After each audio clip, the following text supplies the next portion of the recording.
Good evening, Pod Squad. Jack is out this week, so Walters has decided to call in the big guns. If you're someone who loves sequels, then you're absolutely going to love part 2 of the epic crossover event that started here 2 seasons ago. That's right, the Victorious POD is teaming up with the Hidden Oaks Overdose Football Fix podcast. So buckle up, because it's going to be one hell of a ride. The Victorious POD starts right now.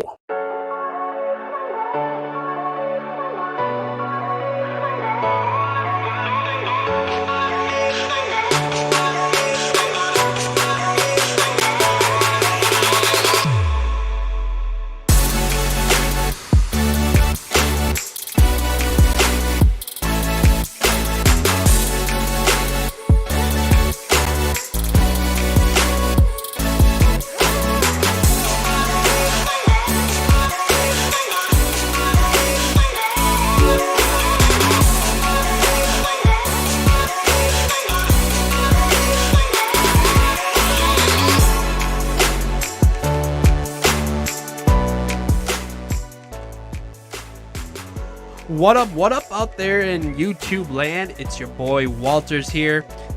You heard the intro guy right. We are going to be doing a crossover event today. We are going to be joined with the Hidden Oaks Overdose Football Fix podcast, and they're doing their intros right now. I'm doing my intro right now. The way we have it set up on our stream, you're just going to see this picture right now for just a second until we join in with their video, and then you will see all three of us. That's right, me, Josh, and Garlic going through our podcast this week. I think it's going to be a lot of fun. Before we get going, I just wanted to say thank you to everybody out there who is listening via podcast, and everybody who is watching us here on YouTube. Thank you very much. We appreciate all the subscriptions. We appreciate all the follows. We appreciate everybody who is viewing and listening to our content. It is fantastic. Thank you very much. Also, I would like to shout out to the man that you will be hearing from directly tonight, Garlic Johnson. Thank you for helping me out with all my technical issues. I know that we wanted to get streaming a little bit ago, but I was having some issues, and he helped me out with that, so thank you very much. I'd also like to thank Levi Oki. He made this awesome artwork for us. He made our banners, and I cannot thank him enough. If you're looking for somebody to do artwork for you, please find him on Instagram at Levi Oki Illustrations. Like I said, you can find us here on YouTube. We are looking for 100 subscribers. 100 subscribers will get us our own custom URL. So www.youtube.com/thevictoriouspod would be a sweet gift from all of our listeners. So please hit that subscribe button, and that would be much appreciated. We'd also like to let you know that you can find us on Anchor, www.anchor.fm/thevictoriouspod. There you will see a place where you can leave us a voice message. You can also listen to our podcast there, but if you do not want to use the Anchor app, you can definitely use Spotify. You can use Apple. Pretty soon we will be on iHeartRadio. If you go to our Twitter page, at VictoriousPod, you can see all of the stream apps which we are on for your listening pleasure. I'm not exactly sure if these guys are ready to go. I'm going to send them here a quick message and figure that out. But for now, I just wanted to let you guys also know that, where is it here? I know I had it. Oh, this week. Yes, we're going to have our show is just going to be slightly different. And it's for the Victoria's Secret part, it's not going to be as much. I mean, there's too much content for all of us to be able to do everything, so it's just going to be a little bit different this week. But it's going to be a lot of fun. I think you guys are really going to like it, and we are just going to be getting checked in here pretty quick. You know what? I think I'm just going to unmute these guys, and I'm actually going to transition over to them. There they are. I'm going to unmute them. Your and I's note sheet is normally a page to a page and a quarter. That's about where we max out at. And Walters looks like he's ready. Okay, I'll unmute him. Oh, hey, what's going on? I asked you to unmute yourself. Can you unmute yourself, Walters? Can I unmute? I don't know if you can hear me or not. I've asked him to mute himself. But anyways, yeah. How about that? Hey, you figured out how to do it, pal. Look at that. Hey, what's going on? And that's our show. Thanks for tuning in, folks. Yeah, Have a good that's night. it, everybody. Go to sleep. All right. Good night. Good night, everybody. Right on. Hey, I want to thank you guys so much for having me on this week. I know last time we did this in my basement. This was a couple seasons ago. It was a lot of fun. Having you and Garlic, Josh, I'm talking to you specifically right now. It was fun having you and Garlic over in my basement. And I think last time I gave complete 100% credit to Garlic for making your guys' podcast. And I couldn't have been more wrong. Josh, you've been like the nuts and bolts of this podcast. I mean, you guys are making your own website. I mean, you're doing all this fancy stuff that I just don't have time for. So I give you kudos, man. Thank you. But Gar does quite a bit as well. I'd say we split it about 40-40. Math is tough. Where's the other 20? What? Where's the other 20 go? I don't know. It kind of just floats around in the ether. The ether, huh? Well, Walters, I guess I don't know how much of an intro you did to this, but obviously anyone who's listening and watching right now, you can see that we are doing a crossover event with the Victorious POD. For some reason, it's not the fact that Walters is desperate for a co-host and this is what he wanted to do because his Jack is getting married, but Jack got married. Oh, he's already been married. Yeah, he has. I thought it was this coming weekend. No, it was last weekend, definitely. I haven't heard from him, good for him. so I don't know exactly what's going on with him. I don't know if she said yes, if he said no. I don't know. Oh, so he could have been left at the altar for all we know, and that's why he's not here? He's ghosted me all week. It's been weird. Oh, I have an inside source that says he responded with my wife in the Victorious chat on GroupMe. So I'm going to go ahead and assume she said yes. Okay, perfect. Unless he refused to accept the no and she's trapped in the basement now. I can also say that Jack has texted me multiple times just today. So is there a conflict in the Victorious POD right now? Is there a reason you guys aren't talking? Do you actually hate each other? Is there beef in the... I may have been a little harsh on him for not getting my show notes together for me this week. So I don't know if you know or not. He does all the show notes where I do all the media stuff and get all the tech and stuff set up. So I was a little irate that I had to do all the notes this week.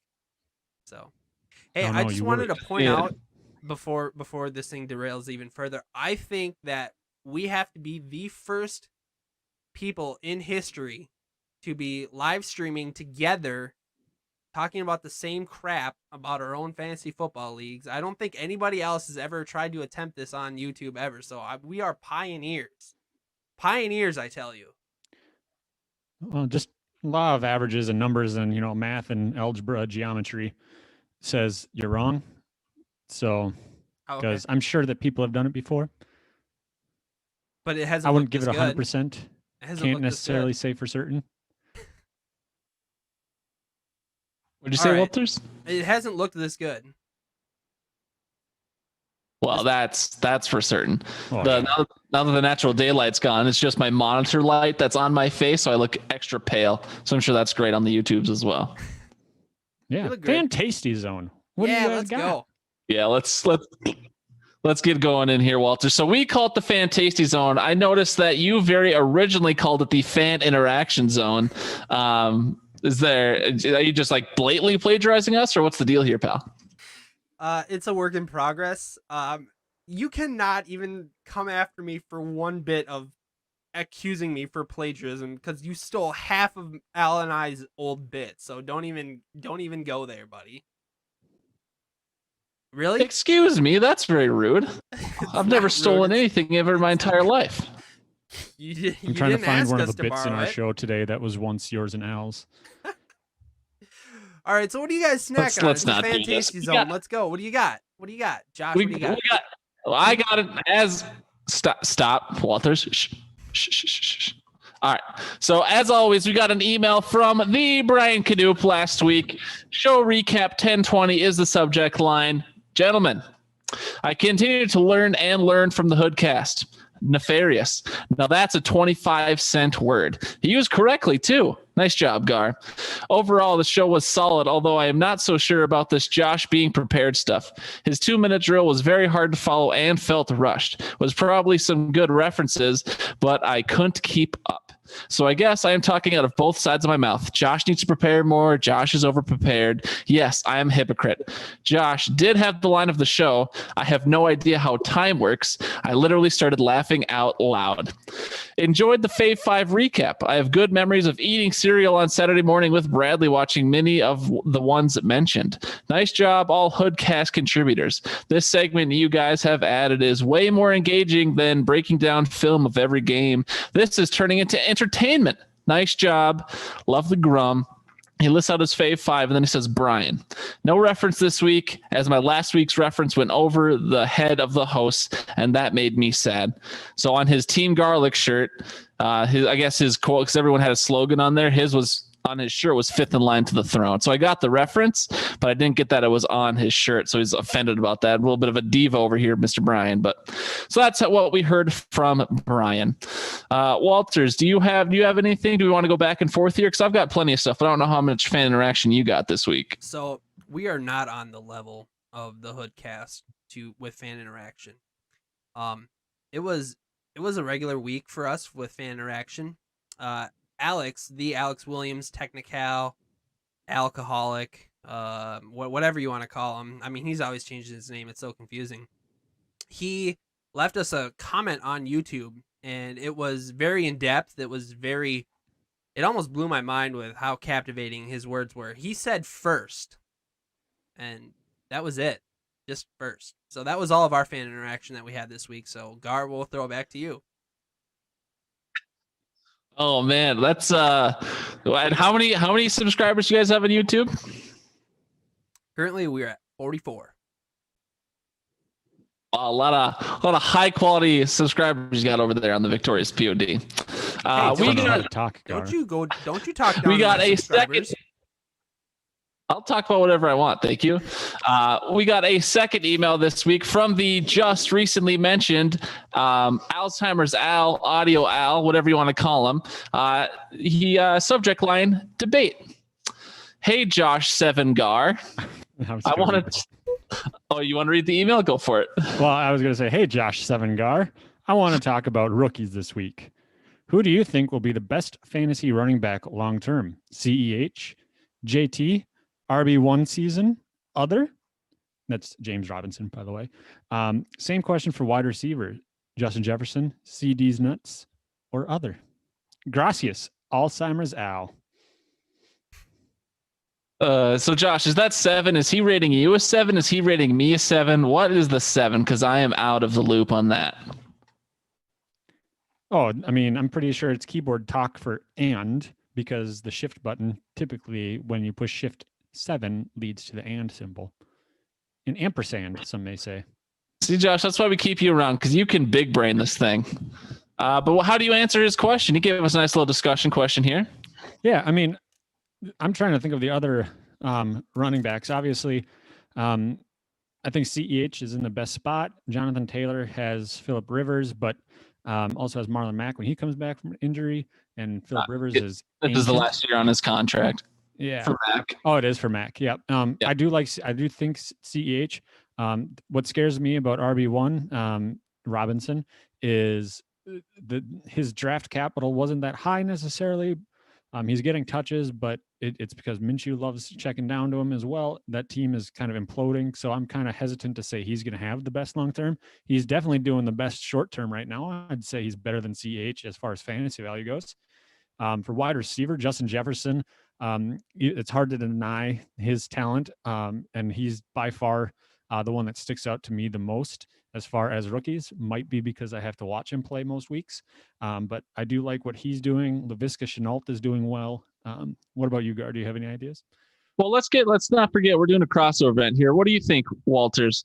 Which rookie running back and receiver do you think have the most promising future here in the NFL? I wasn't listening to anything that Josh said, so I'm going to say that I think CeeDee Lamb probably has one of the highest potential. But I also like Justin Jefferson. I mean, Justin Jefferson has shown flashes so far.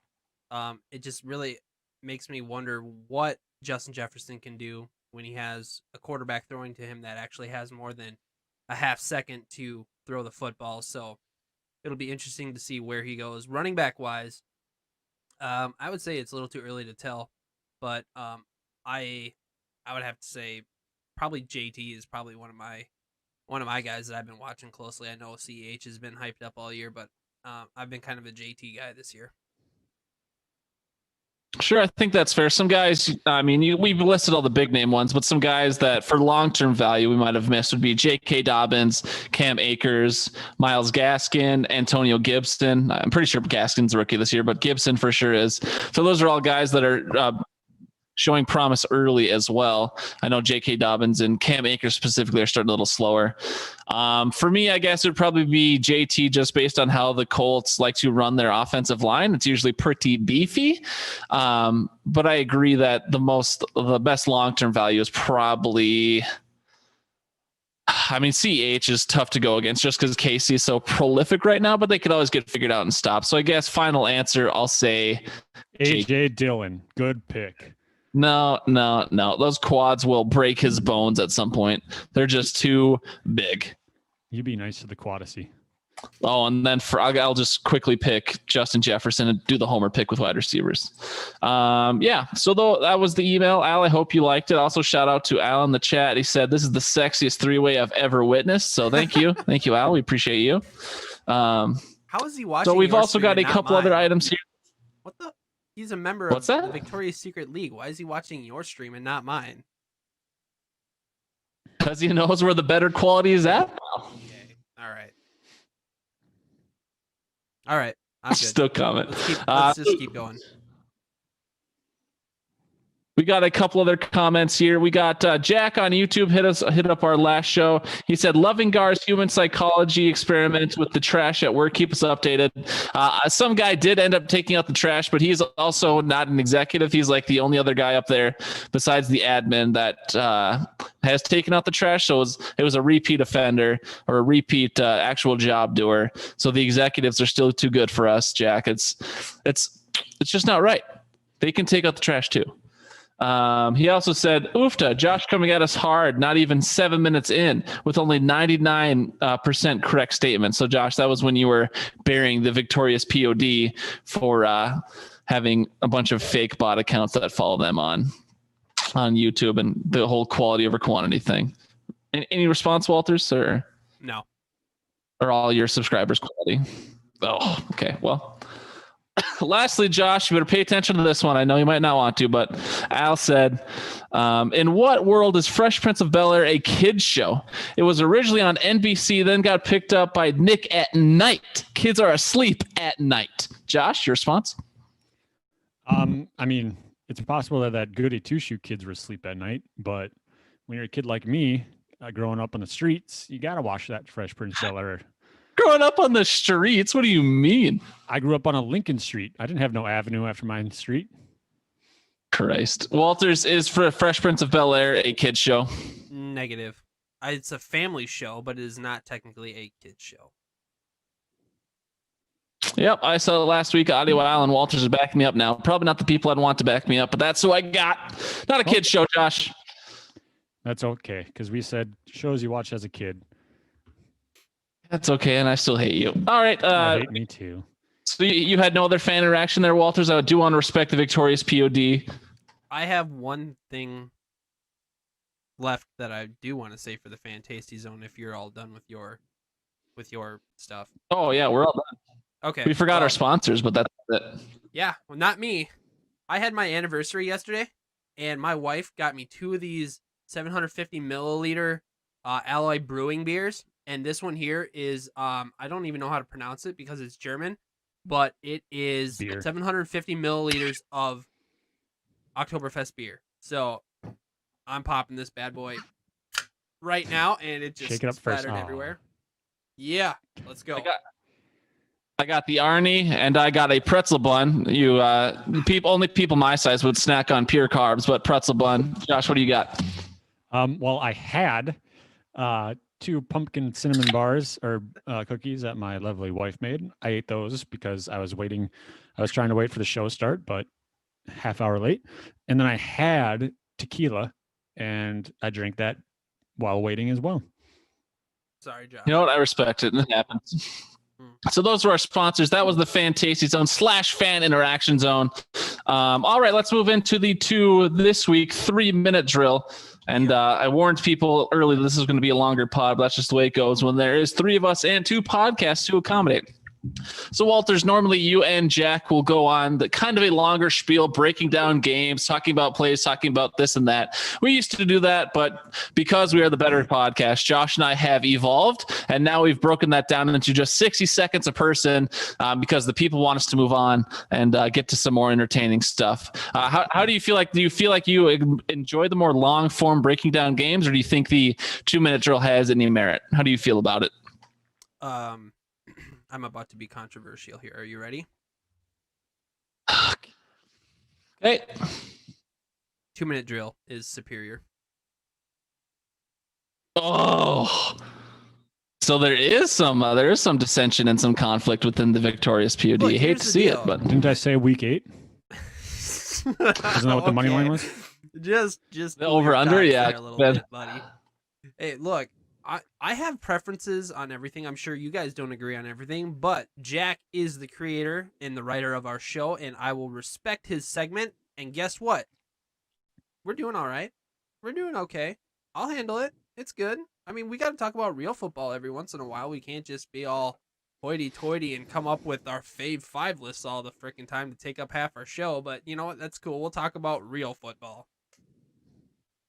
I mean, you say that, but at the same time, it's usually both Jack and you, especially Jack, who participates in the Fave 5 every week. So, I mean, it's whatever. Anyways, we're doing the 3-minute drill. So if you weren't listening, well, actually, here, let's let Al describe the 3-minute drill. All right, so I'll go first here. Remember, it's whistle, song, whistle, whistle, song, whistle. Whistle, song, whistle, whistle, song, whistle. Whistle, song, whistle, whistle, song, whistle. Whistle, song. Whistle, whistle, song, whistle. A lot of pressure. And here we go. All right. So the order, it's going to be me, Josh, then Walters. And then for week 8, it's going to be Walters, Josh, and then Gar. So Walters, we're putting you right in the middle. So we'll protect you no matter how bad you are. You go last in the first one and first in the second one. Are you both ready? Yep. Born ready. All right. Got to wait for my computer to load. There we go. All right.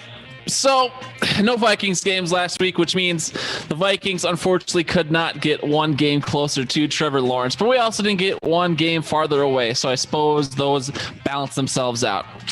I was rooting for the Giants on Thursday night. They let me down. Falcons let me down. Bengals let me down. Texans let me down. The Jets somehow were competitive and they let me down. Cowboys are a train wreck. Jaguars couldn't do it. I'm rooting for all those teams this year, but so far they have been massive disappointments. Also, Vikings, where's the fire sale? Get Thielen out of here. Let him go win a ring. Rudolph, Reef, Barr, I guess Barr is injured. Kendricks, get him out of here. Just let him go win a ring. That's probably what they want. If we're going to be rebuilding for a year or two, where is the fire sale? We need it, and we want it now. Also, Justin Herbert got a win. I called it. I predicted it. And he did so in electric fashion, putting up a lot of yards and some tutters. Justin Herbert, I love you. Josh? As Garlic alluded to, Jets, they definitely took a nosedive. They left at halftime after thinking 30 minutes was enough time to hold on to that lead. And it's becoming clear to me that the only thing worthwhile, the only Jet worthwhile is the one that they arrive in games with. Bucks at Raiders. It's the pirate on pirate action Brad's always hoped for. It's just not what he had expected. And so it was a little bit of a disappointment, I'm sure, for him, but that was another game where some old saggy balls, dragged across some younger ones. Packers at Houston. The cheese guzzling brat snorters put a whooping on Houston so bad that Houston's ancestors say it's racist. It was the Minnesota bye week, as Garlic said. Some say it's not a loss, but Cousins is still your quarterback when you wake up. So let's face it, he's going to win you 6, lose you 10, and you're going to get pick 8. I don't want pick 8.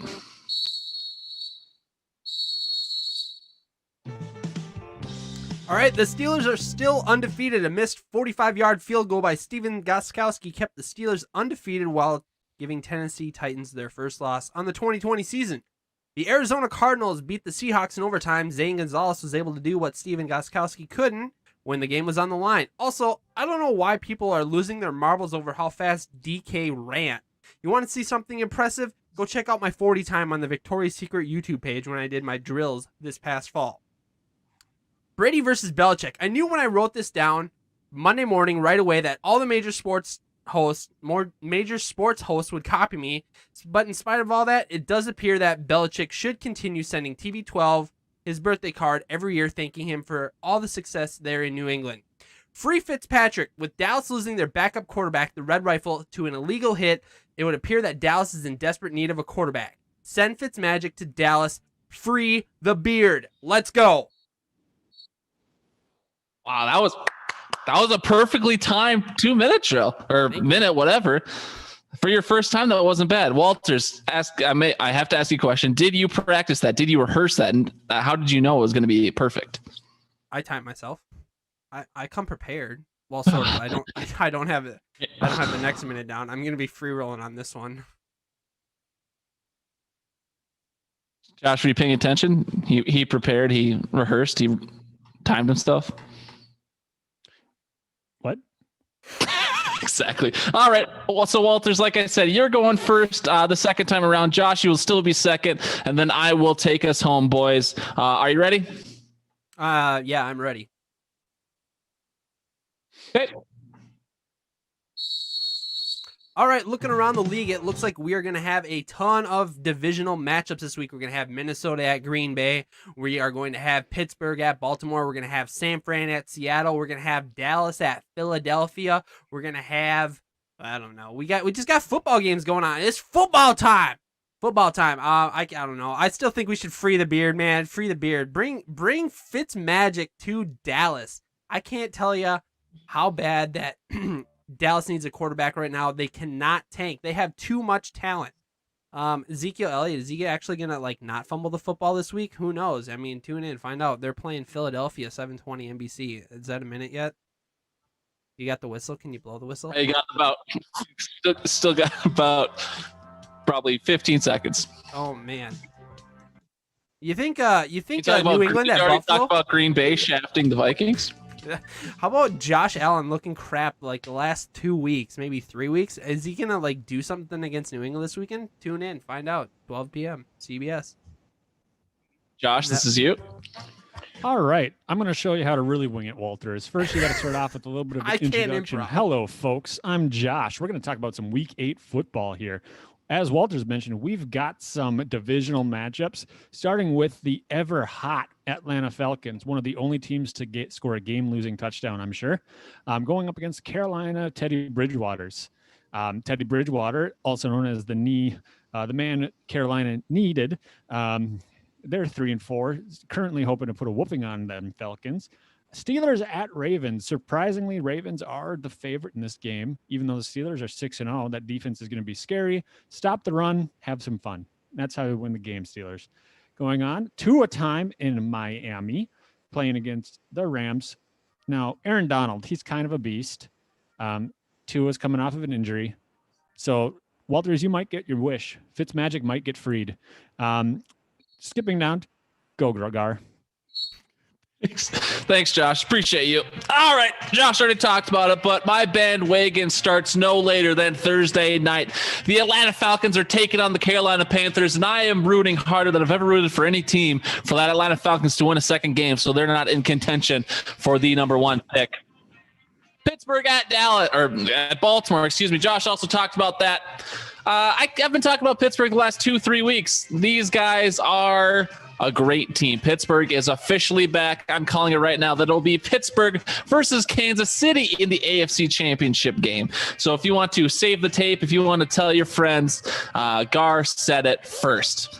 Is there any chance the Jets beat the Chiefs or the Giants could beat the Bucs? Probably not, but a boy can dream. Josh, make sure Gerby and the pack know to don't be gentle. I want there to be nothing left in our spirits so this team doesn't even think about trying this year. Green Bay, first Minnesota this weekend. Let's get her done. And that was the 3-minute drill. Walters, this is a segment from your podcast. You call it purchase or pass. Someone else might call it min or mount. Just depends on who you are. But why don't you tell us all about this segment and what it is all about? Yeah, absolutely. Jack and I, we pick 3 topics, and we essentially are buyers or sellers at this auction, and we present a topic. It could be fantasy, it could be NFL related, it could be off topic. We haven't done an off topic yet, but I mean, it's not out of the question. And essentially, we will go through and we will purchase or pass these ideas. If we like the idea, we will purchase it. If we do not like it, we will pass it. And then we'll revisit it in the next episode briefly and come up with 3 more. So, coming in from last week, week 7, Jack posed the ever so easy question of Atlanta, Detroit both have trash defenses. Do you think that the passing yards will supersede 500 passing yards? And we both purchased it, and there was 678 passing yards total last game. So Jack and I both got that right. Jack thought that the Vikings might look stupid last week. After who was the guy Ngakoue? After we traded Ngakoue, he thought that Vikings might still do something stupid to look dumb. He purchased it. I said nope, and they did not do anything dumb. And he also proposed Le'Veon Bell looks legit. What's that, Josh? Nothing. Okay. All right. Perfect. All right. So continuing on, Le'Veon Bell looks legit, which means we defined it as he's getting a touchdown, maybe 4 to 6 receptions, 50 yards, either receiving or rushing. He had 39 yards rushing on 6 carries. I personally thought that's not a legit performance. We both purchased it, and we were both wrong. So we each got, I got 2 out of 3. I think he got 1 out of 3. So I did better than him last week. Apparently, I know more about football than him. Anyways, all right. So this week, Jack. moving on. So we're gonna move into week 8, and I posed these questions to you guys. Melvin Gordon versus the Los Angeles Chargers, who is 7th against the run, has a 13.5 point or more fantasy day in absence of Philip Lindsay. I purchased it. Josh, what do you think? I said I purchased it just because I have a feeling since I'm going up against him this week, he's going to go off. I just feel like my luck's running out. And so I think that he's going to get a solid 13.6. Okay. And Garlic? Yeah, I'm going to go ahead and pass this, dog. I don't think they're playing the Chargers. They should be playing for behind, even if Drew Lock's in there. Denver's just bad. I'll go ahead and pass. Okay.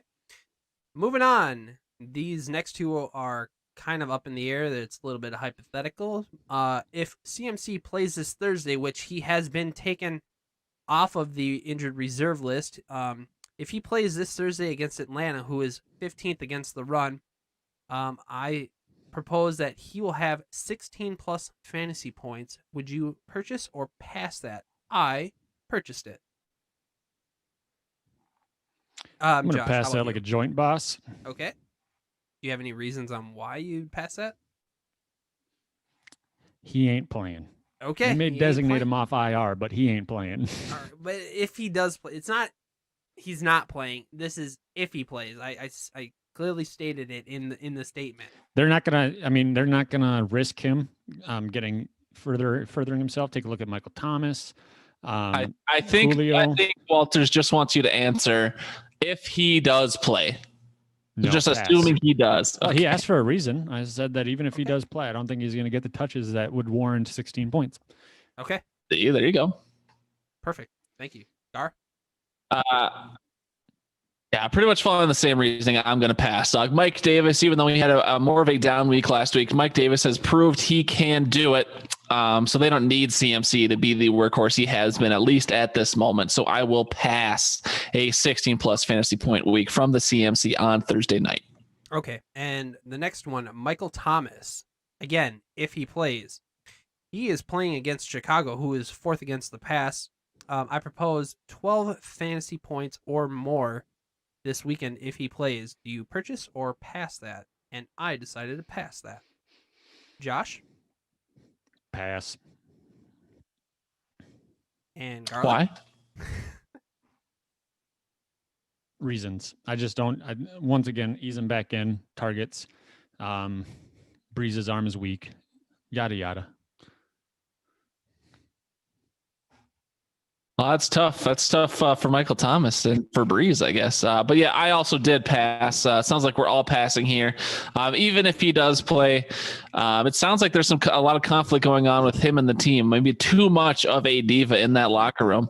Allegedly on the trade block, whether or not it's true, they could sit this guy. Or maybe if he wants to get traded, he could do the old player, quote unquote, fake an injury, tell the team he's injured, and no one will know his body better than him. So he could sit out himself. Either way, if he does play, I could see the team highlighting someone else just to show them they don't need him. So whether it's petty, whether it's injury, whether it's whatever, I will pass the 12 plus fantasy points out of Michael Thomas. Okay, and I'm going to throw you for a curveball. This wasn't in the notes, but we're going to go over it real quick. Since Kenyon Drake is not suiting up this week, how do you feel about Chase Edmonds finishing as a top 12 running back this week? I'm not sure who they're playing. I'm sorry, I didn't do homework on that.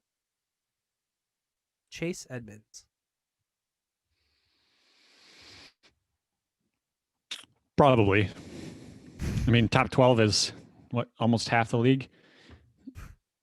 So yeah, I'd say he's going to finish. I'd say he finishes between that 7 and 12 range. Okay. 8 and 12 range. Gar? See, this ruined my bit for the fantasy fun time because you listed Chase Edmonds as a guy you like this week. Unfortunately for both of you, specifically Walters, the Cardinals are on a bye this week. Yeah. That is correct. So I was trying to think who they played. Chase Edmonds will be playing no one this week, so he will not surpass any fantasy amount that you propose this week, unfortunately. This is why we do prep. So you hate to see it. Yeah, all right. Well, nice curveball, yeah, right into the stands. Here, I'll try and save us to the curveball. That'll be even more controversial than Chase Edmonds. So no, I'm not asking anyone to divulge anything about their personal ideology, but Walters, this will happen before your next podcast. Certainly, we'll be podcasting on the night of it. Purchase or pass. The people you want to win their elections will win their elections next Tuesday. Don't tell us who they are. Just purchase or pass. The people you want to win will win. Josh? Pass. Walters? Pass. I'm going to pass as well. It sounds like we are all very depressed about who we want to win these elections. And I think that we might want different people, and we're all very pessimistic about it. So that is enjoyable. Then there's an off-topic one for you there, Walter. So we even got to break some ground here on this crossover event. You got one non-football related in there. Great. Walters, do you want to bring us into Fantasy Fun Time as our guest? Sure, I'd love to be doing Fantasy Fun Time. Am I queued up? Am I ready to go? Yeah, you're ready. Fantasy Fun Time. We've done that one. You got to do it again. Oh, okay. Fantasy Fun Time. Perfect. That was pretty good. I don't know if we've ever had an opera one to date. So I don't think so. I'll take that one. Good job, Walters. You're breaking ground as well. Look at that. The crossover event. We're all making each other better. Wow. A lot of firsts tonight. A lot of virginities lost. We always start the Fantasy Fun Time with the grain of salt. Josh, what's the grain of salt all about for the people in the VPOD universe that don't know? It is typically a condiment used to flavor meats, specifically. It's not. Okay. We use it as a tool on whether or not you guys should actually listen to whatever we've said so far and whatever we're going to say moving forward. The grain of salt, you can trust us, you cannot. It is all up to you. But this is us trying to convince you either to listen to us or listen to someone else. Gar, do you want to start us off? Walters, do you want to start us off? Yeah, I'll start. All right, this last week, I'm in 2 leagues. I'm in a dynasty and I'm in a redraft league, the Victoria's Secret Fantasy Football League, the best football league out there, by the way. I got smashed in that league. I didn't even break 60 points last week. My team was terrible. Do you have that bit? Your team is terrible. Can I get that? I don't have it right now. Sorry. All right. So I And then I'm in the Deflate These Balls League, which is a dynasty league, and I crushed in that league again. I had over 114 points. I'm in second place in that league. Combined between the two records, so with being in 2 leagues, up to date, I am 8-6 for a total of 14 matchups, which is a winning percentage of 57.1. But I was able to get a hold of the information or the algorithm produced by the Joshua Allen Bunker Incorporated company. I don't know what you guys call it. Anyway, I'm 87-67, which is good for 56.5% between both of my leagues. So I'm doing all right. Not bad for a white guy. I'm also still alive in the Guillotine League, and I am sitting in 7th place in your Hood play along. So decent fancy. Walters, you're just killing it everywhere, pal. Trying. Josh, how salty is your salt this week? Well, I lost one, Gar. No. Yep. Just one though. 5-1 across my leagues here. So that brings me up to 5 weeks of just 5-1, 2 weeks at 4-2. So I am 33 wins, 9 losses through this year so far for a 78.6% win percentage. And I see you shaking your head, and I'm just as shocked as you are on this number. And I'm trying to go through and find some overlap of players as far as who might have been contributing to this the most. And to be honest, the only overlap I have in most of my leagues is J.K. Dobbins on my bench. Never started him. I'm just afraid to drop him at this point. And then the numbers for the Joshua Allen Bunker Incorporated intellectual property, freebie thing. I'm sitting at 248 wins, 130 losses, 66% overall win percentage in that. So I have been getting lucky in some of the leagues. Gar, how's your undercarriage? My undercarriage is certainly saltier than yours, without a doubt, this year. I've talked about it lots of times. I am barely cracking 500 around the board. Had a 3-2 week last week, so that's not too bad. Overall, just 20-15 are my raw wins and losses on the year, so that's a 57% winning percentage, but that's boosted up by a team that is now trash, so the percentage will drop here as the weeks continue. Using the intellectual property of Joshua Allen Bunker Incorporated, I am 203 and 196 on the year. So again, very extremely even, batting 500 across the board pretty much. I'm not running away in any league. I'm going to need a chip on a chair and a hope and a prayer to win any championships this year. But as long as I get into the show, that's all I need, baby. Just give me a chance and let me get lucky. So I'm much saltier than Josh. So for fantasy advice, listen to him. Walters wouldn't be that bad either, but if you want to listen to me, you might as well flip a coin instead. Sweet. Okay. Everyone else stopped talking or just was doing their own thing.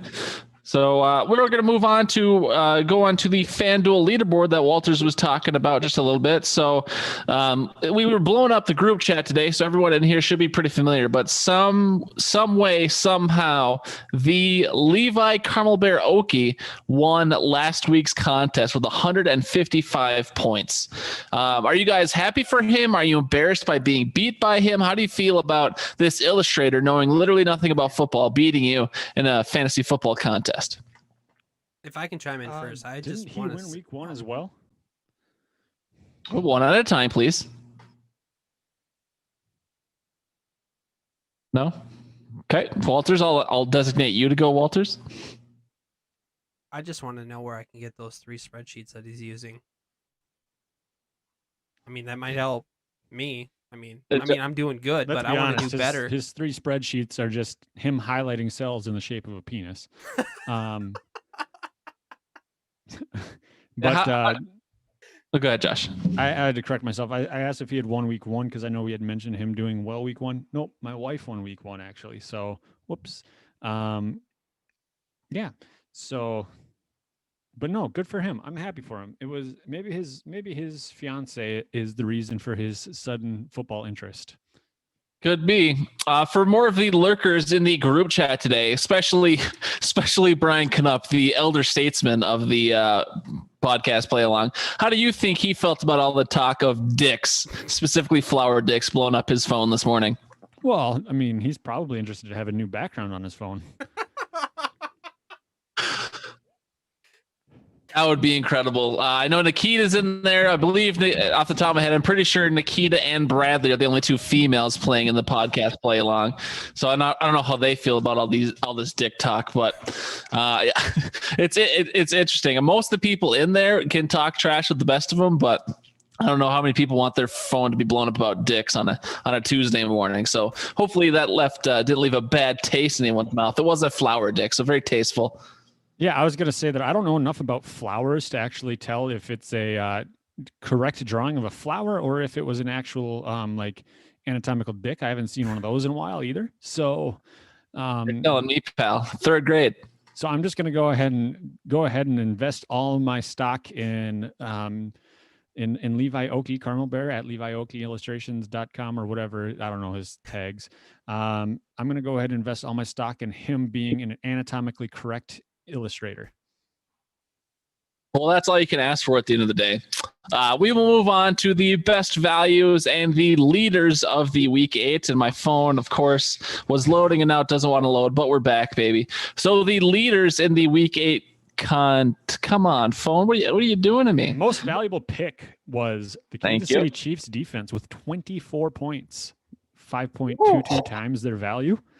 So good job there. The top scoring pick, Justin Herbert, with a league high 38.48 points. Ladies, the highest scoring pick was not Air Bear, in case you're curious. Top scoring pick, yeah, was Tyler Lockett. I'm reading it off the screen right here. I mean, Tyler Lockett had 45.5 points. How many did Justin Herbert have? 38.48, but nobody picked Lockett apparently. Oh, I see. You're saying the highest picked player. I see. Sorry, yeah, I go into the leaderboard thing. You won't focus. There we go. Oh, and then the most. You know what? I might be in the wrong week because Justin Jefferson was listed as the most valuable pick. No, that was last week. So like Josh was saying, now that my phone loaded, Tyler Lockett, most points overall, Justin Herbert second, Devontae Adams right behind Herbert. He actually tied with Kyler Murray, Devontae Adams did, for third, and then Tom Brady was number 5. When you sort by values, like Josh was saying, we got the Kansas City Chiefs in there at third. Top value was Tyler Lockett, though no one had him. 6.1 value. Jeff Wilson Jr. was a 6.1 value as well. Kansas City Chiefs 5.2, Air Bear, Herbie 5.1, and then Tom Brady was a 5.0. So those were the top performers. And like we'll get into right here, I told people to draft Justin Herbert on their team last week, and Nikita did. I saw that. Either of you guys have Herbert on your team? Because I didn't listen to my own advice, but you would have got lots of points. Nope. I decided to go with one of the most expensive quarterbacks out there, Josh Allen. Whoa. Hang on here. Oh, sorry. Yeah, no, hang on. Sorry, I got a message on. I got a message on Discord from none other than Bishop.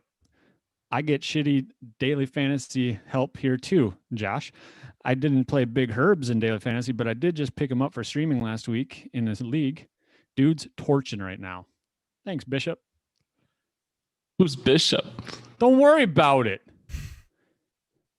They got a message in Discord. Is that your Galaxy Quest friend group? Sure is. Cute. Shizzle, a shout out. You're welcome. So he might be one of the people watching the live stream right now. I don't know why, but you have one concurrent viewer. That's him. Give him some respect. I did not have Herbert. I actually had him in, and then I was like, I'm going to shift some things around since Jones isn't playing, and ended up taking him out for Patrick Mahomes, and regretted it ever since. Playing in the snow. You should have known better. It was a snow game. Oh, I like the snow. Speaking of Aaron Jones and people we liked last week, so Josh, just to recap the advice we gave, you listed Aaron Jones, and that looks like you went back and did a little revisionist history in there and put Aaron Jones / Jamal, even though you didn't mention it all last week. Do you care to explain yourself? I put that in there thinking at the time that I had said Aaron Jones or Jamal, depending on if he plays or not. Nice glasses, by the way. And I realized that I think I had said that about the Atlanta wide receivers instead. And so I do regret adding that because I don't like when you call me out. You think we wouldn't notice, huh, pal? Me and Aaron Jones, obviously we're the same. You can tell by the glasses. You think we wouldn't notice? Same figure as well. I'm sure the same speed. Absolutely the same speed. So, Josh, go through your list real quick. We already mentioned Aaron Jones. Who were the other two you had recommended and how they do? I had Stafford at Atlanta. He had 18.4, not quite as good as Herbie. And then Hopkins at Seattle with 19.3. I recommended, or I liked Kenny G versus Atlanta, 14.4, hooking up with Stafford there. Then we got Herbie versus Jacksonville, obviously 38.48. And then Singletary, I thought would be a slam dunk against the Jets, but he only got 5.7. Sorry, before Walters goes, Guard, you got a shout out now from Bishop. He wants me to let you know he loves the reflection of the porn that you're watching on your second monitor in those glasses. Speaking of porn, hold on here. I said I was going to work this into the stream, so here we go. What are you doing, step bro? So there we go. Thank you, Bishop. So Walters, where did you find yourself? So I'm looking at your list here. Did you find yourself a Chase Edmonds replacement for Week 8, or who do you like in Week 8? Who might be in your podcast play along fantasy FanDuel lineup? For this week, I am not prepared for that. Mike Davis. So I hear Josh. Mike Davis. I mean, I know he's a little bit more expensive. You're not going to get him on the cheap.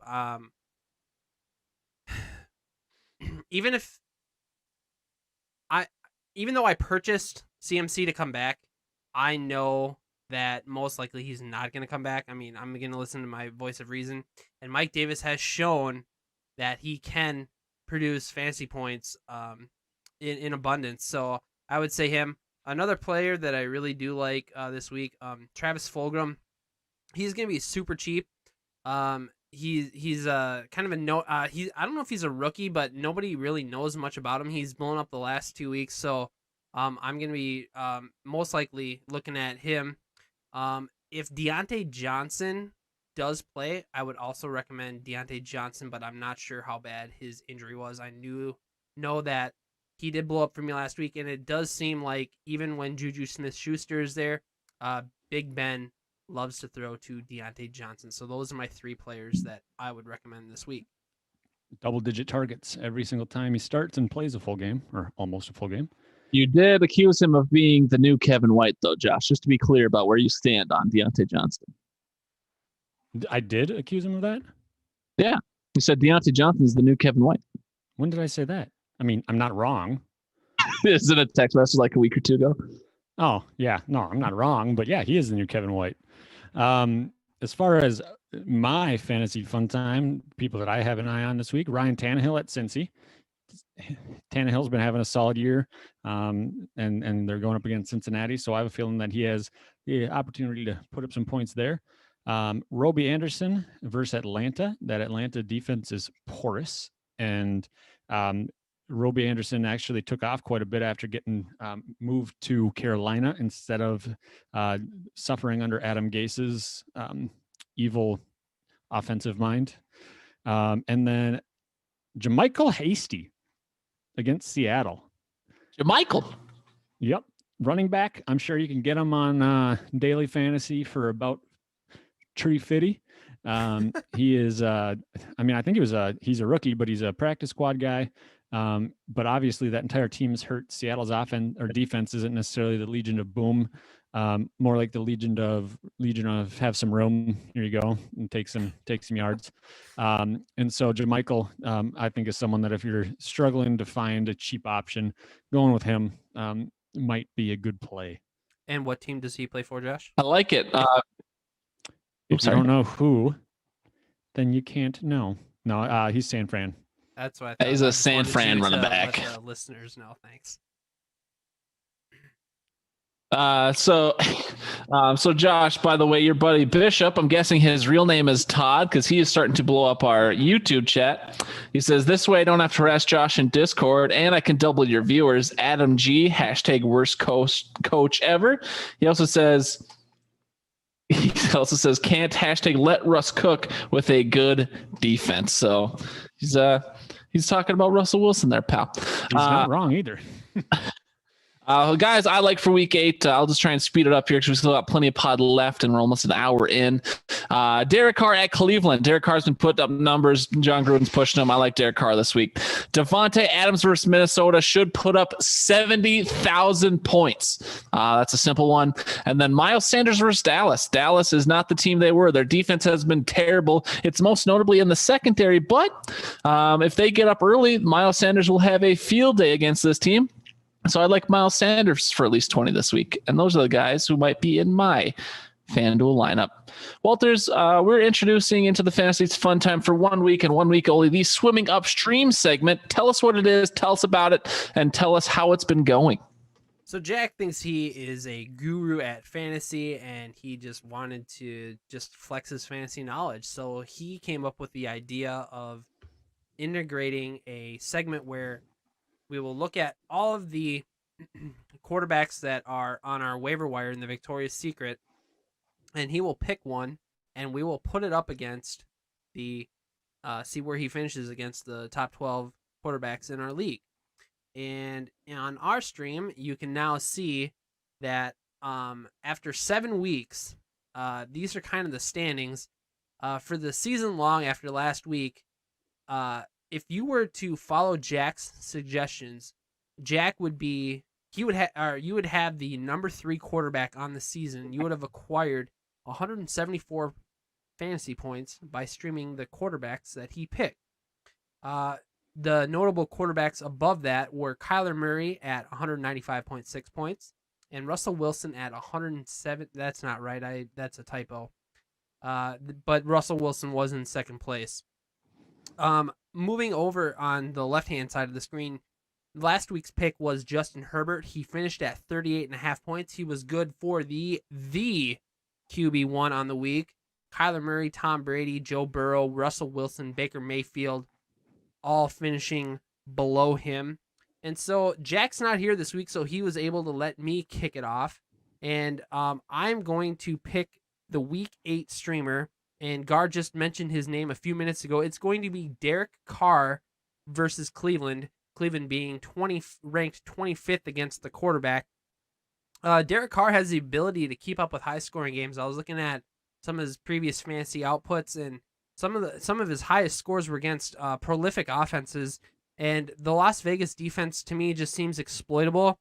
And Cleveland does have some big playmakers. So if Cleveland is able to put up big points, I believe that Derek Carr can counter, and he would be a fine Week 8 streaming quarterback. Garlic? So just to be clear, so Herbert was the guy that Jack recommended you stream last week, just so I make sure I understand that? That is correct. Yes, he was on our waivers last week. And after this podcast... In the Victorious POD?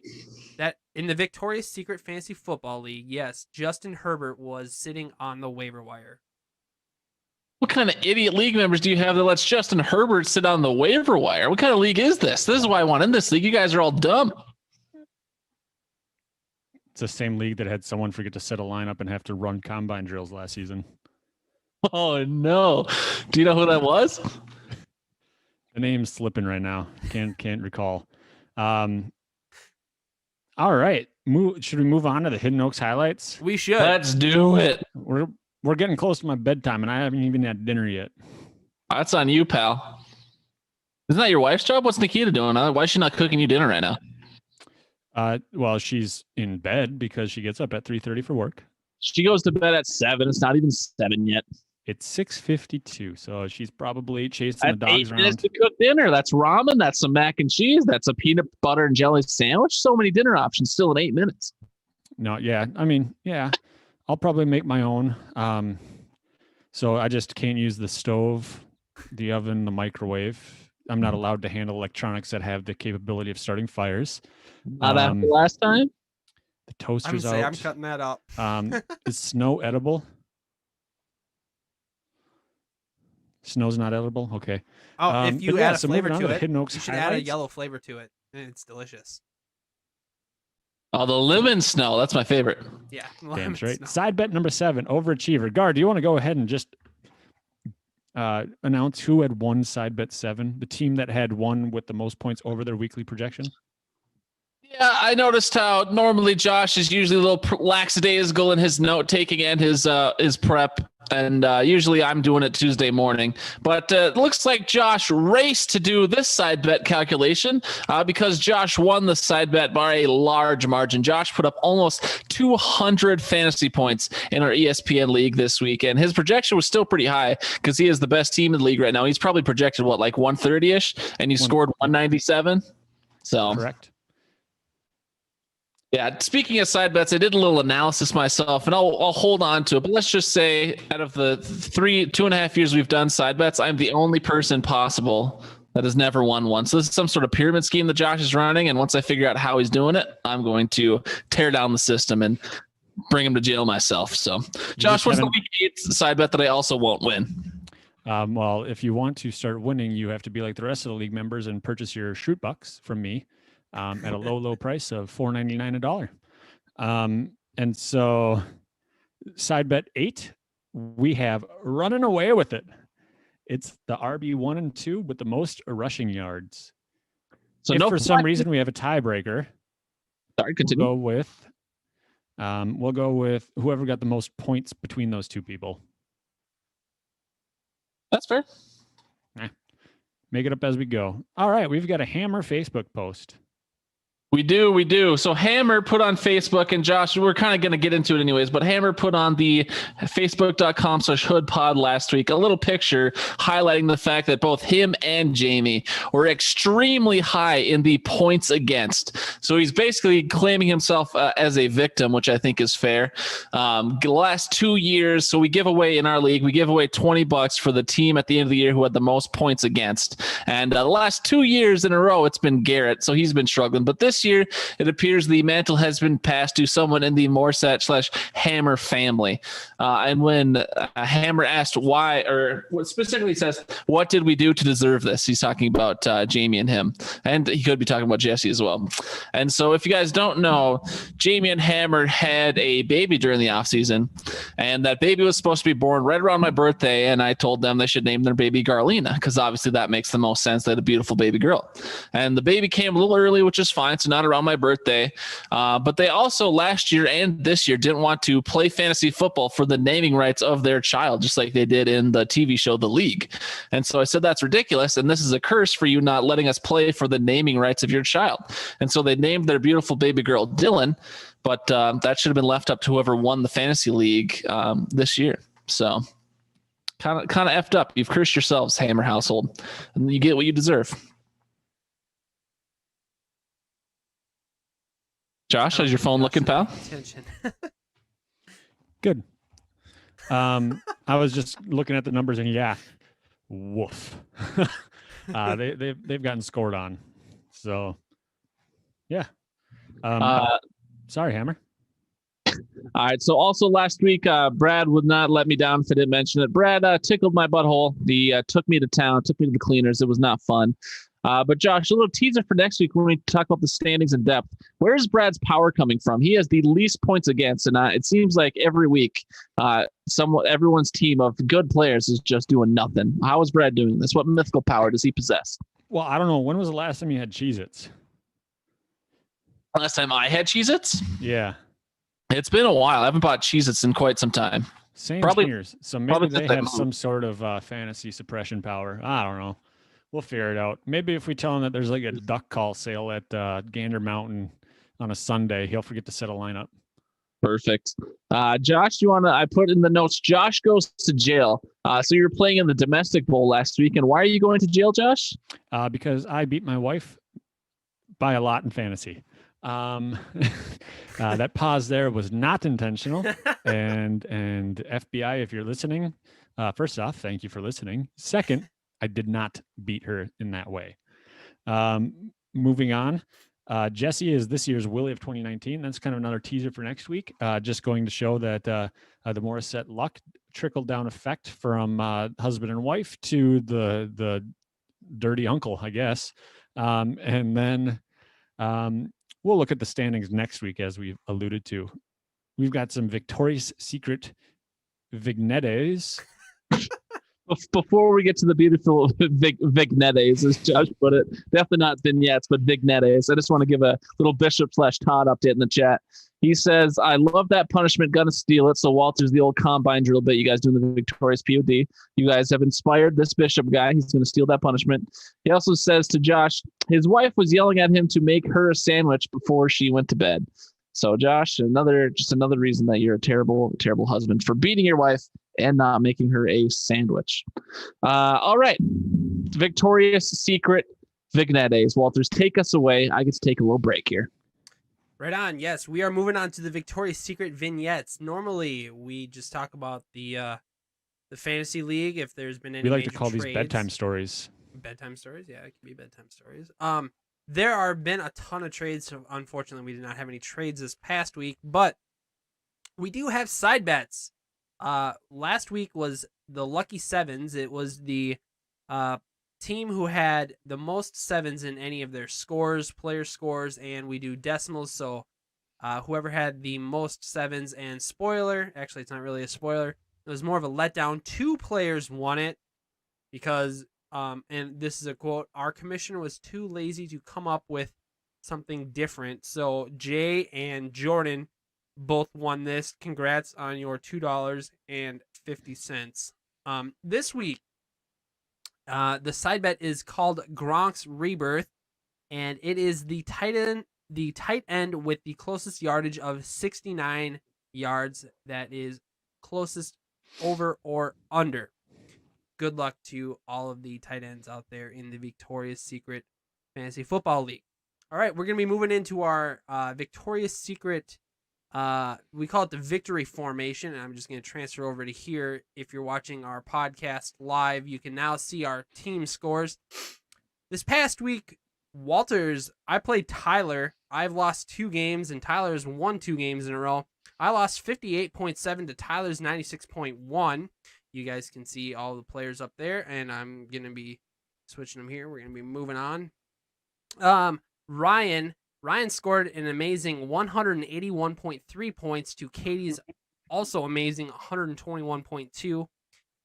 To note, Ryan now owns the all-time weekly high score in the Victoria's Secret Fantasy Football League.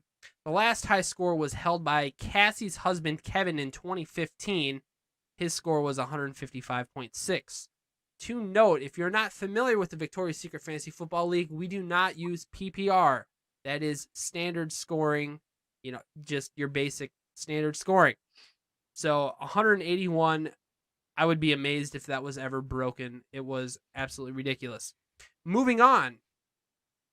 And switch. There we go. Foster, 81.5 to Josh's 91.3. Josh coming back, getting a win after being served his first loss on the season. Alex had 103.4 points to Ben's 75.5 points. Alex needing a win pretty badly. Cassie had a disappointing week. She faced Jay. I don't know why I don't have the score here. I forgot to write it down. But it was a nail biter of a score. I think it was in between. I think it was like less than 3 points. If I'm reading it here, I think Cassie had like 85.3 and Jay had 87.6. So it was really, really close. Jay getting his first win. Cassie, unfortunately, losing to a winless team. And our last matchup that we have, Jordan faced Jack, my co-host. Jordan had 78.3, not enough to beat Jack's 89.1. Jack is now on a 2-game winning streak. That is going to do it for our recaps. And just to quickly, and I mean quickly, we are going to be going over our fantasy previews this week. I'm going to be facing Josh. I have here in my notes, will I get revenge from week 1 when I faced Josh, when Josh kicked the crap out of me? And I'm also wondering if my team will finally score over 70 points because they haven't in the last 2 weeks. Katie is facing Cassie. It's the battle of the chicks. Alex might be paying closer attention to that than anybody else in the league. But will Katie hold on to her newly acquired playoff spot, or will Cassie bounce back this week to get back on the winning trail? Jay is facing Alex. Will Jay start a winning streak, or will Alex crush his dreams, his hopes and dreams? Jordan is facing Foster. Both these players are sitting at 3-4. So who will bring up their season record to 500, and who will drop to the bottom quarter part of the league? Tyler is facing Jack. Both of these teams are on 2-game winning streaks. Whose winning streak will get snapped? And then Ben versus Ryan. I don't have anything there, so good luck to all of the Victoria's Secret Fantasy football teams this week. For those who want to know, who care, the Fantasy Pick'em, they will be posted in our group chat on Thursday like they normally would be on our stream. So please still remember to get your picks in to me by Thursday. Is there anything else that you guys want to go over with your league? Fave 5. Fave 5. All right. We're good. Is that all the vignettes you had? That's all the vignettes. So I know that you guys normally don't go into stuff that deep, but our listeners seem to appreciate that stuff. I mean, I have 44 followers. We have 44 followers, so they seem to. You could tell by all the feedback on your page. All right, we've done plenty of this already. There's only it's only that bit can only be so funny. But we will move into the Fave 5. We'll start breaking it down more once the playoffs get here. But all these 13 weeks of head-to-head matchups can get quite dull. We will move into the Fave 5 though, as Josh mentioned. And this week's Fave 5 is we're going back to our football roots. We're doing non-homer active quarterbacks. So you can't throw Brett Favre in there. You can't throw Bart Starr in there. They got to be playing right now. So Josh, I've asked you to queue up Brad's because Brad is, we appreciate Brad submitting, but he did it with no explanation. So what is Brad's Fave 5? We've got, and I'm just going to go out there and say, since we have had a longer podcast, would you be okay with us kind of going through, reading everybody's, letting them play through, and then we go through like our 5, 4, 3, 2, 1 instead of doing every other? Yeah, that's fine.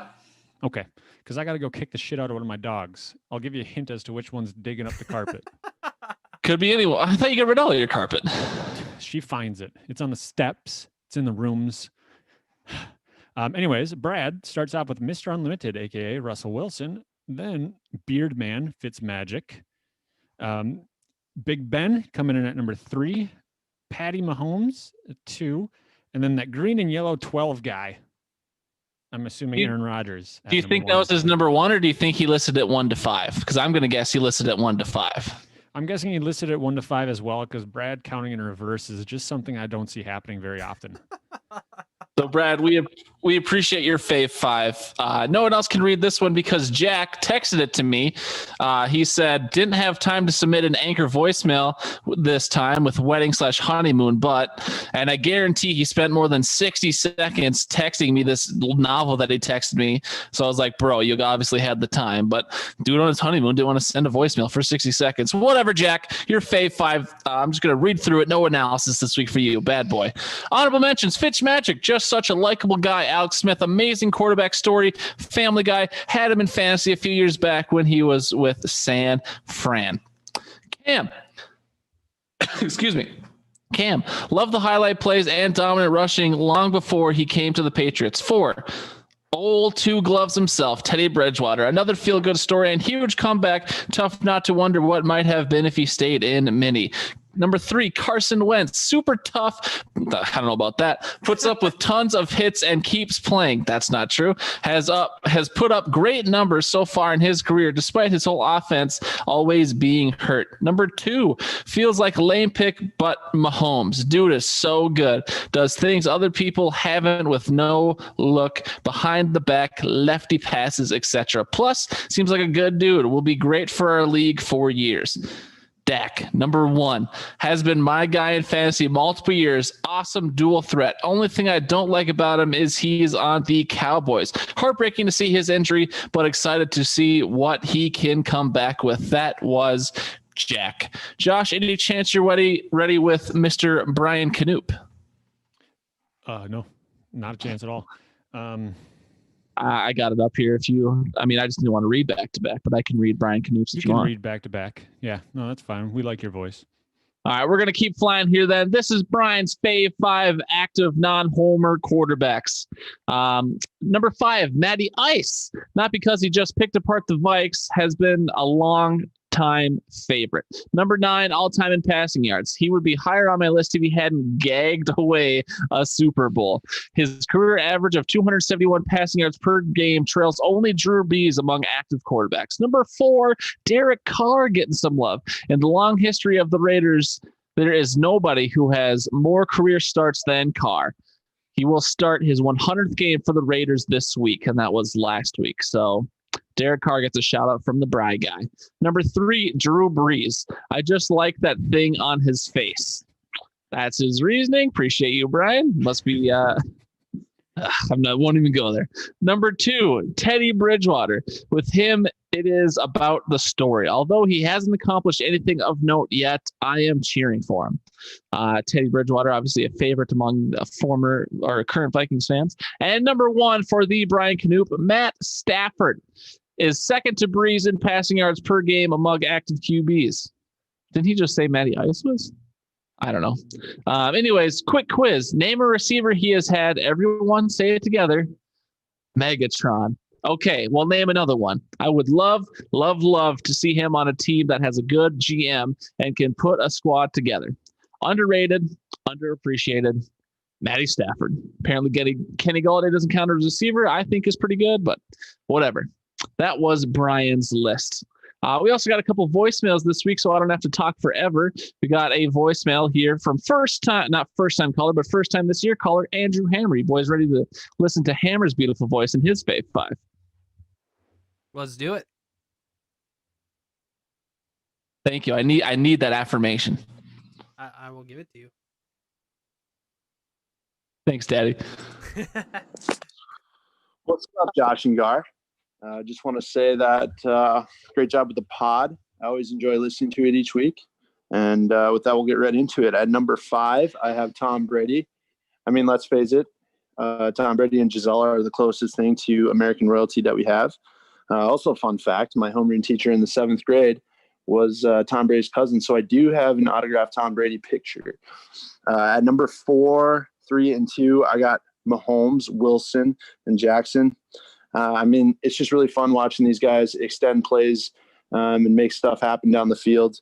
It makes me wish as a Vikings fan that we have a quarterback like that. And at number 1, it may sound odd, but I'm going with Jameis Winston. I mean, as far as entertainment factor, I mean, there's nobody better. Last year, he threw 33 touchdowns and 30 picks. So if you're just looking for a drama-filled game, you always got with Jameis Winston. So I love the number 1 ad of Hammer there. Real quick, boys, what do you think about Jameis Winston, as he calls him, as the number 1?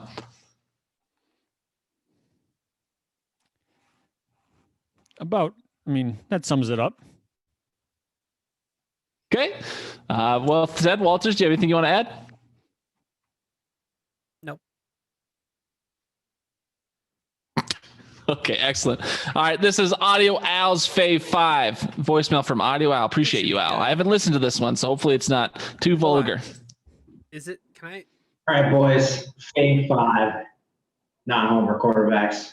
Let's go. Number 5, Josh Allen. Heard him on a podcast. He's super cool. Number 4, I got Pat Mahomes. I don't think there is much explanation needed there.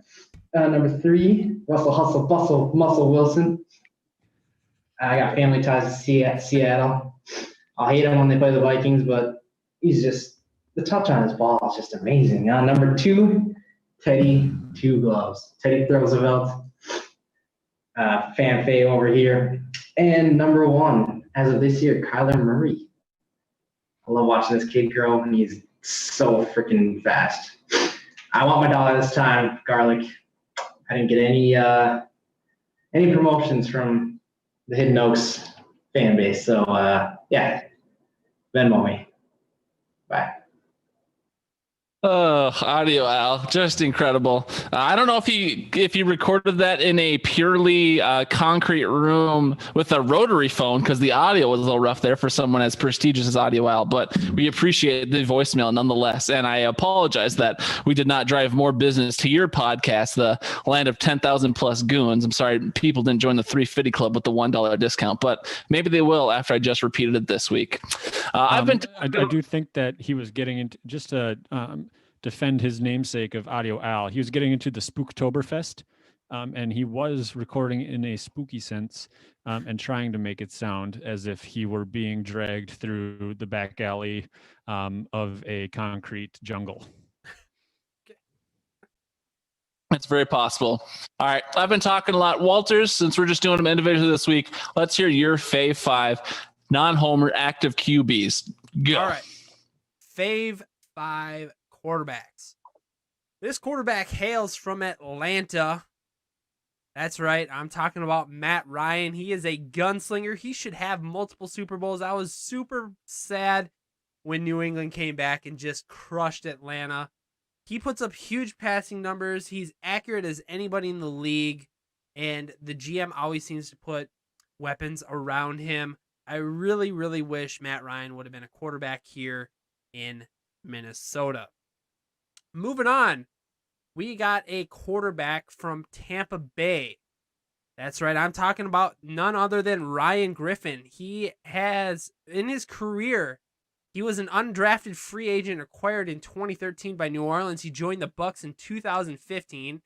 He has a total of 18 pass yards and a quarterback rating of 62.5. But it's not about his NFL play that I love.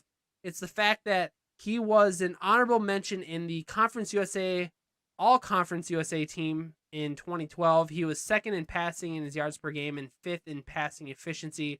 Ryan hasn't seen much of the playing field in the NFL, but he's definitely I'm sorry, Gar. He's definitely learning under Tom Brady.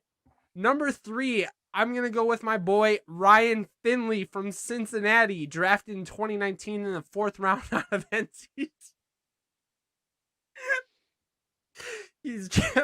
I'm sorry. Drafted out of NC State. See, folks, this is the comedic genius you're missing out on. Just let him finish, please. I'm just going to move to my next 2. Ryan Tannehill, Tennessee. Ryan Fitzpatrick, Miami. Free the beard. Bay 5. All right. Thank you. A lot of Ryans in that group. What a great name. Fun fact, Ryan's my middle name. So you could have, I'm not an active QB, but I was an active QB in this the Turkey Bowl last year. So I think that counts pretty much. I did declare for the draft for the 3rd year in a row. Went undrafted yet again somehow, but I'd like to think of myself as an active QB.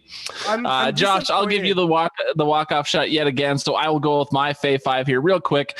Honorable mention didn't make my list. Teddy, couldn't do it. It's too much of a homer pick still for me, but I understand the love. And Herbie, too young. Dude's only played in 6 games, but I love him early. The dude appears to have it.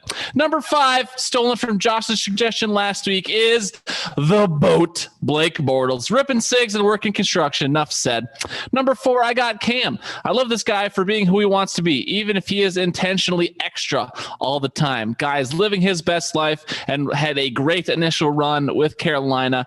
I still think him and Billy B can figure it out, but time will tell. Number 3, I got Stafford. A man Brett Favre respects is a man I respect. Kid has a lot of heart, especially for a guy who has been on a team that sucks for just about every season of his career.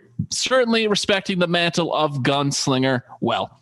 Number 2, Ryan Fitzmagic. I think he's going to be on just about everyone's list. How can you not love this guy? Brain of a genius, heart of a plumber, as McAfee would say. So lovable, so respected, and the beard. Dude can ball, but the consistency issues are undoubtedly the root cause of his journeyman status. I love him even more for it, playing on, I think, 34 NFL teams so far in his career. Number one, everyone knew who it was going to be for me. The P. Rivs, formerly of the Chargers, currently of the Colts. Dang gummit, shoot. I don't care. Dude throws picks. Dude loses games. But dude is a legend. Gunslinger, Iron Man, trash talker. Love that guy. P. Riv, you're my number one. Josh, who's your fave 5? All right. I'm actually going to start off by kind of giving a disclaimer here. Gar, you're going to shake your head and you're going to have wide eyes and be shocked by my 5 and 4. But I do have some honorable mentions. Fitzpatrick, obviously, honorable mention. Kyler Murray. I do think that those two are fun to watch. I love Fitzmagic's kind of sense of humor and all that stuff. And there's a lot of quarterbacks in the league, but going into my top 5, somebody that Fitzpatrick didn't make your fave 5? Okay, sorry. I'm sorry. No, but going into my number 5, just go ahead. Somebody that I have ripped in the past, called a bad quarterback, and I still don't think he's necessarily. I mean, he's talented. He's proved me wrong. I will say I was wrong. Dak Prescott, number 5. So I'm surprised he didn't make anybody else's list. Him coming out about mental health this offseason, that is something that kind of helped push him over the hill for me and or get him up that peak and make him into my top 5. Anybody that's willing to come out, speak about that. Brandon Marshall back in the day did the same thing. Respect them a lot as athletes. Number 4, Tim Brody, the Tom Brady. Say I could say he's old, say he's washed up, say all that stuff. He listens, so it's been what's fueling his fire this season. I guarantee it. I'm the reason he's doing so well. I'm going to go ahead and stamp that. But no, I mean, you got to respect where he came from, what he's done, as well as what he's doing right now. Longevity in the league. He's so good. They have rules made up about him. Looking at you, Tuck Rule. Number 3, Patrick Mahomes. I mean, anybody who is able to stay fit with Andy Reid's diet plan is probably just an unnecessary legend of a man. Coming in at number 2, the mustached man himself, Gardner Minshew. I idolize this man. Not really, but I do think that the memes are the reason he's number 2. But he is fun. He's, 28 for 29 his rookie year in passing in one game. And then this year he had a similar game. He's got the talent. They just need to get the talent around him. And he has a mustache. List. Coming in at number 1, Minshew's mustache. It may not throw the ball, but it is active on that man's face. And let me tell you what, it deserves my number 1 spot. No, I'm just kidding. Number 1 is Matt Stafford. In the division, get to see him play a lot. But the one thing that sticks out to me, there's a clip of him early on in his career where he gets his shoulder dislocated on his throwing arm, and they call a timeout. They have the backup going in, and he's like, nah. Basically goes in there, pulls the backup out, and says, I got this, and then throws a touchdown pass for the win. You can hear the audio. It is great. He says, I threw my arm out. I got to go. And he just walks off the field. That man is football.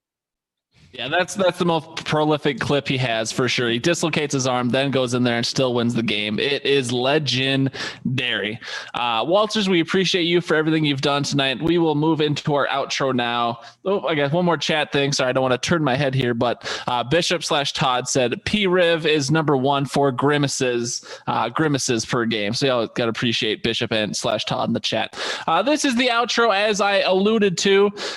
We're coming in at just under an hour and a half, boys. So I think we did pretty good, all things considered. Walters, how was your experience crossover the sequel this time around? I thought it was a lot of fun. There's a different element to this thing. We're going to be, it may seem a little bit more sloppy, but I think that the bits that we tried to do, I thought they were executed pretty well. And I enjoyed talking with you guys for the last hour and a half and change. I would like to say, if you like what you see, please visit us at www.anchor.fm/thevictoriouspod. You can sit there and you can find, you can leave us a voice message. You can find us on all of our hate mail is often welcome too. I just had to get that in there. Josh had to plug his pod like a million times on my podcast, so I just wanted to get him back on that. So that was, you had to see that coming. For the record, I don't know what that was about because I don't know why we'd pander to that crew. That crew knows Josh and I too well already. They're not going to come listen to this, but we appreciate you getting your plug in. One more time, what was that plug, Walters? www. Oh, I'm gone, aren't I? Oh no, you still got me here. www.anchor.fm/thevictoriouspod. You can find all of our content there. You can also leave us a voice message.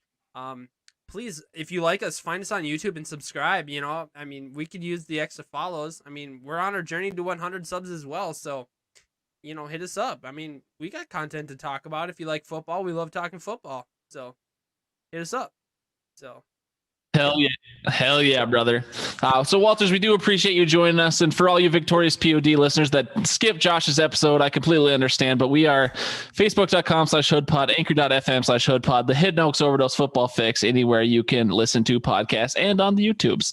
Don't forget to stay safe out there. COVID cases are just spiking through the roof, especially in Minnesota and the surrounding states right now. Political climate is crazy, but speaking of which, you've heard it from everybody else, but you'll hear it from me. Please go vote, especially learn about those down ballot races, even more important than Trump v. Biden v. JoJo v. Green Party, whoever the hell that is. Those down ballot races are important. You're going to vote for like 12 to 20 different offices. I voted like a month ago. So just be prepared for those down ballot races. Those are super important as well. HiddenOaksOverdose@gmail.com is where you can email us. We appreciate it. And next week, I'll be introducing the $2 offer for new voicemail leavers. If you've already left a voicemail for the Fave 5, I will continue to offer you $1, so you can end up getting more money. But if you're a first-time voicemailer next week, I will offer you $2 just so I can train your behavior of leaving voicemail, because I think the medium is better than text. Yeah, be a friend, tell a friend, 100 subs. We want them to for that YouTube URL. Boys, do you have anything else you want to say? Oh, we got Kai on the cam for anyone who's just audio right now. We got Kai up there.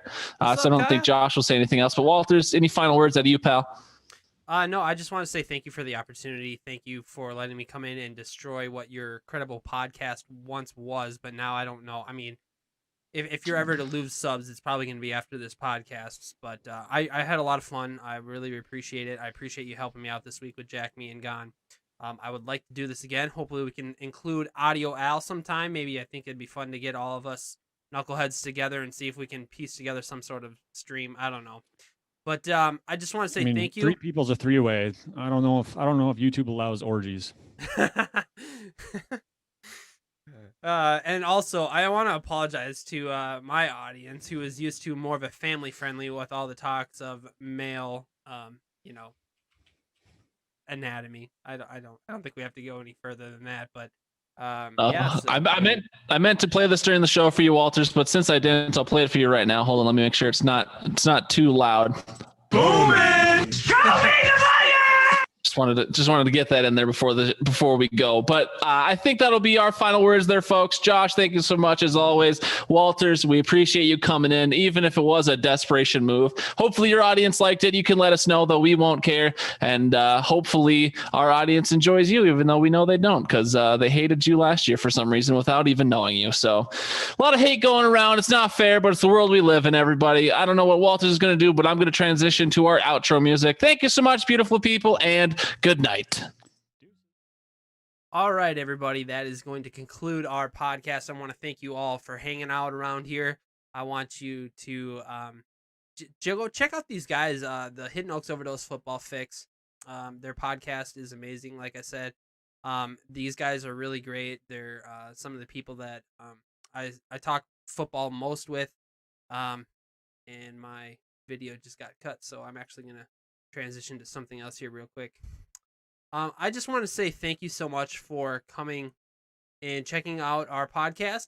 If you like what you saw, I want you to hit the subscribe button on our YouTube page. I want you to follow us on Spotify. You can find us on Apple Podcasts. You can do any of that sort of stuff. I just want to say thank you so much for listening. I want to say thanks again to Josh and Gar. You guys were amazing in helping me out.